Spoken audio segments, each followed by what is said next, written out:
ہمارے ہاں جب کسی عورت کے ساتھ جنسی زیادتی ہوتی ہے تو ہم بات اس کی شخصیت اور کردار کی کرتے ہیں. ہم اس بہانے ہم ظالم کو مضبوط کر رہے ہوتے ہیں کہ نہیں اس کے ساتھ جو ہوا کیونکہ اس نے لباس ایسا پہنا تھا جس نے کہ شہود پسندی کو دعوت دی، اس کو جو مرد کے جو جذبات تھے ان کو ابھارا، لہٰذا اس کے ساتھ زیادتی ہوئی.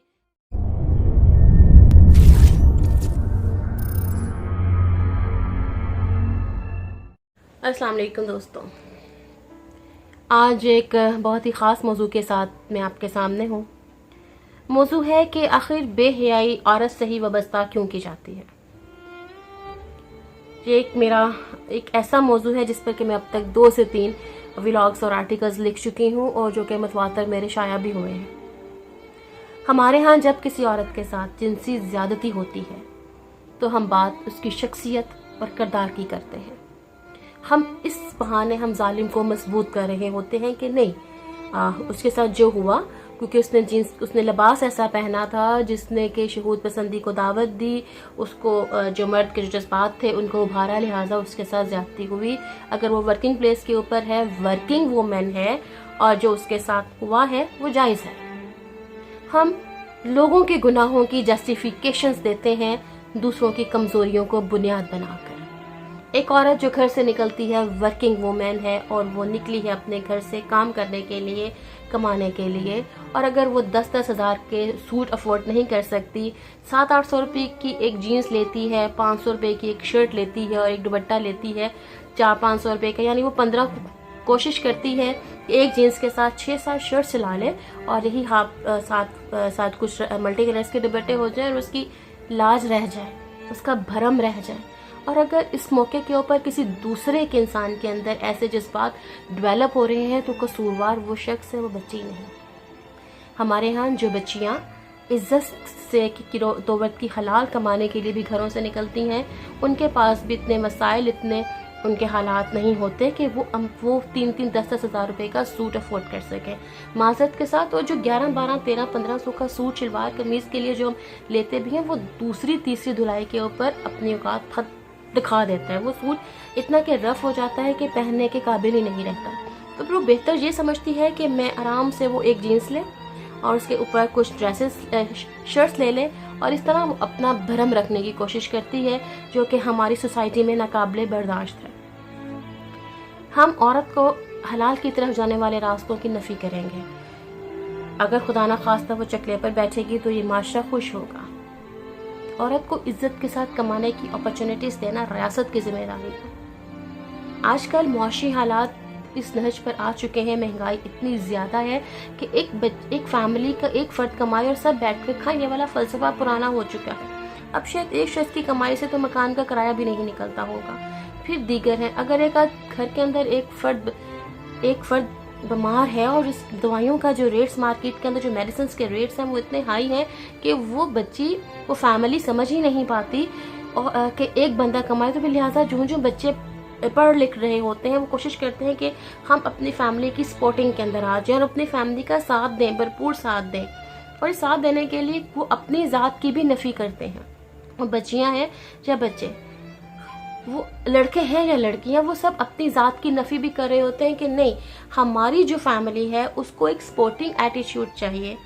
اور اس کے اوپر وہ لباس کے وہ سمجھتے ہیں کہ ہم کہاں پر پیسہ سیو کر سکتے ہیں. اگر وہ پیسہ لباس کی مد میں سیو کر سکتے ہیں تو وہ کرتے ہیں. وہ اعلیٰ ہائی فائی موبائل، میں نے جو پیور ورکنگ وومنز دیکھی ہیں جنہوں نے اپنے گھر کو بھی سپورٹ کرنا ہے، بلیو می، میں نے ان کے پاس بہت ہائی فائی موبائلز نہیں دیکھے کہ ان کے پاس 70-80 ہزار، لیکن اس کے مقابلے میں نے گھر کے اندر کام کرنے والی ایک مائی کے پاس 90 ہزار کا سیل ضرور دیکھا. مگر ایک 30-40 ہزار روپے کمانے والی جو خاتون ہیں، جو ورکنگ وومن، اس کے پاس 10-15-12 ہزار روپے کا موبائل ہوگا جس کے اندر اس کے پاس اینڈرائڈ کی سہولت ہو، یہ سب وہ اینڈرائڈ سیل ہو، یہ سب کچھ. تو ہم جو ہے اس کے لباس کے بنیاد کے اوپر اس کے ساتھ جو جنسی زیادتی کو ہم ڈیفائن کر رہے ہوتے ہیں کہ جی یہ ڈیزرو کرتی تھی.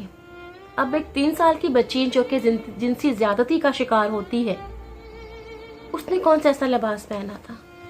جب ایک 5, 8, 9, 10 سال کا لڑکا جنسی زیادتی کا شکار ہوتا ہے تو اس نے کون سا لباس پہنا تھا؟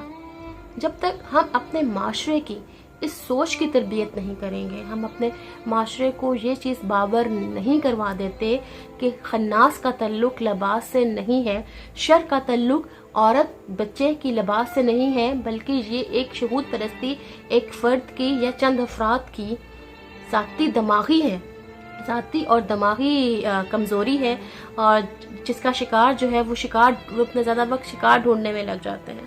اس کے بعد پھر جو پاکستان کے اندر پورنوگرافی دیکھنے کی شرح ہے وہ بھی بہت زیادہ ہے۔ اب وہ لوگ جب دیکھ رہے ہوتے ہیں تو ان کی وجہ ہے کہ ہم نے اپنا گند کہاں پر نکالنا ہے۔ معذرت کے ساتھ جو ہمارے یوٹیوبس کے اندر ہزاروں کی تعداد میں ایسے چینلز بھی موجود ہیں جو کہ غیر محسوس طور کے اوپر جنس کو پروموٹ کر رہے ہیں اور جنسی خواہشات کو ابھارنے کا کام کر رہے ہیں۔ آپ ان کے تھم نیلز دیکھ لیں اور وہ اتنے کے گھٹیا تھم نیلز ہوتے ہیں کہ آپ کو سمجھ میں نہیں آ رہا ہوتا کہ وہ کیا چیز دکھانا چاہ رہے ہیں۔ جب آپ شوق کے اندر وہ چیز کھول کر دیکھتے ہیں تو اس کے اندر جو ویڈیوز کے اندر مواد موجود ہے وہ آپ کی شخصیت کو، ایک کمزور انسان کی شخصیت کو مزید کمزور کرنے میں اپنا کردار ادا کرتا ہے۔ اور پھر جسٹیفیکیشنز کیا رہ جاتی ہے کہ ہم جی معاشرے کی تربیت کر رہے ہیں۔ معاشرے کی تربیت اس طرح نہیں ہو سکتی۔ معاشرے کی تربیت گناہ کی جسٹیفیکیشن سے نہیں ہو سکتی۔ معاشرے کی تربیت اس حوالے سے نہیں کی جا سکتی کہ جی فلاں نے ایسا لباس پہنا تھا، لباس کی بنیاد کے اوپر ہونے والے جرائم پر آپ جو ہے کوئی جسٹیفیکیشنز نہیں دے سکتے۔ جیسے کہ ہمارے وزیر اعظم صاحب نے بھی کہا کہ فحاشی کی وجہ خواتین کا لباس ہے، تو وزیر اعظم صاحب عمران خان، آپ کا جو اپنا ماضی ہے وہ بھی اسی حوالے سے تھا۔ آپ کے ارد گرد جو پریاں گھومتی پھرتی تھیں وہ کوئی 7 پردوں میں نہیں ہوتی تھیں کہ بڈھے ویلے تانوں یاد آ گیا کہ جی یہ سب کچھ ہے۔ آپ قوم کے سربراہ ہیں، آپ نے وہ والا رویہ اڈاپٹ نہیں کرنا جو کہ ایک گلی نکر پر بیٹھا ہوا ملا یا مولوی یا کوئی عام 3rd کلاس بابا یا بابی اڈاپٹ کرتی ہے۔ ہم آپ سے ایک میچور رویے کی توقع کرتے ہیں۔ ہم آپ سے اس بات کی توقع کرتے ہیں کہ آپ مجرم کو سزا دیں گے، آپ مجرم کو جسٹیفائی نہیں کریں گے۔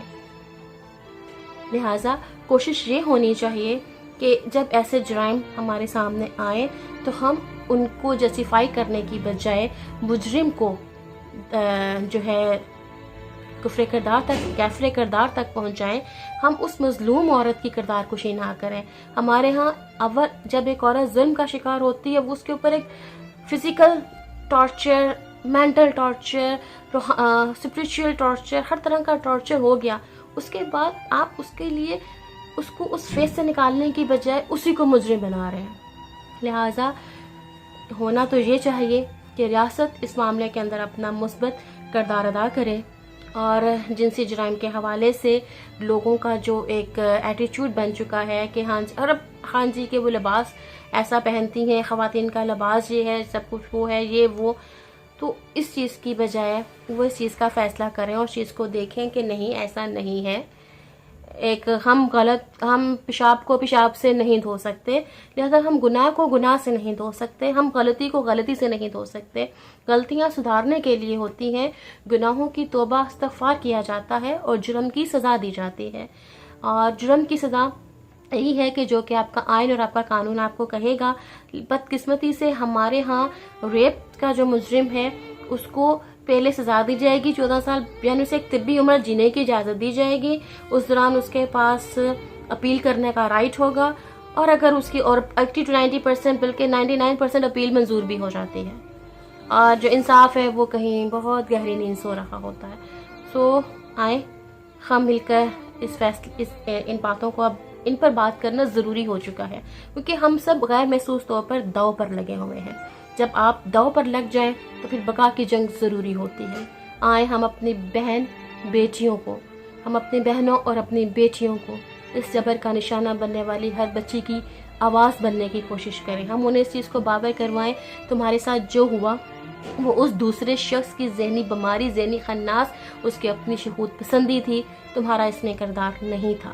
اللہ تعالیٰ میرا، آپ کا، ہم سب کا حامی اور ناصر ہو، ہمیں غلط کو غلط کہنے کی توفیق دے اور صحیح کو صحیح تسلیم کرنے کا حوصلہ دے اور اس کا ساتھ دینے کی توفیق عطا فرمائے۔